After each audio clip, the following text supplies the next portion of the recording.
நேற்றைக்கு பார்த்த அதே வசனத்தை தான் இன்றும் நாம் தியானிக்க போகிறோம். அதே 48ஆம் சங்கீதத்தினுடைய 1ஆம் வசனம்.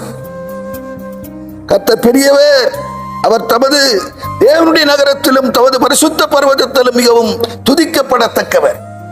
இன்றைய மன்னாவினுடைய தலைப்பு,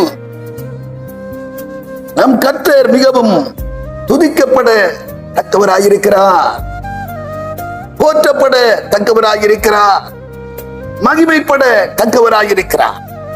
அவனை கேட்கிற அருமையான தீவச்சனமே, தாவீது பக்தன் சொல்லுகிறார், கர்த்தரை எக்காலத்திலும் நான் ஸ்தோத்தரிப்பேன், அவர் துதி எப்போதும் என் வாயில் இருக்கும் என்று சொல்லுகிறார். கர்த்தரை துதிக்கிற பிள்ளைகள் பாக்கியவான்களாய் இருக்கிறார். இந்த ஜனத்தை நான் எனக்கென்று தெரிந்து கொண்டே இவர்கள் என் துதியை சொல்லி வருவார்கள் என்று வார்த்தை சொல்லுகிறது. நாம் எப்படி அவரை துதிக்க வேண்டுமா? 69ஆம் சங்கீதத்திலே 30-31 வார்த்தைகள் சொல்லுகிறது. தேவனுடைய நாமத்தை பாட்டினால் துதித்து ஸ்தோத்திரத்தினாலே அவரை மகிமைப்படுத்துங்கள். கொம்பும் விரிக்குளமும் உள்ள காளை எருதை பார்க்கிலும் இது கர்த்தருக்கு மிகவும் பிரியமானதாக இருக்கிறது. இது கர்த்தருக்கு மிகவும் பிரியமானதாக இருக்கிறது, அவரை பாடி துதிப்பதும் அவரை ஸ்தோத்தரிப்பதும்.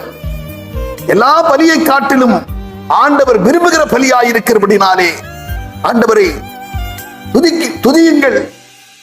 அவரை நீங்கள் துதிக்க துதிக்க சேனைகளின் கர்த்தர் பெரியவர் என்று சொல்லி அவரை துதிக்க துதிக்க பெரிய காரியங்களை காண்பீர்கள் என்கிறதிலே சந்தேகமில்லை. நாம் ஜெபம் பண்ணுவோம். பரலோக பிதாவே, நாங்கள் துதிக்கிறோம், ஸ்தோத்தரிக்கிறோம். ஆண்டவரே, துதிக்கப்பட தக்கவரே, போற்றப்பட தக்கவரே, ஆண்டவரே, துதிக்க மகிமைக்க பாத்திரரை நாங்கள் ஸ்தோத்தரிக்கிறோம்ப்பா.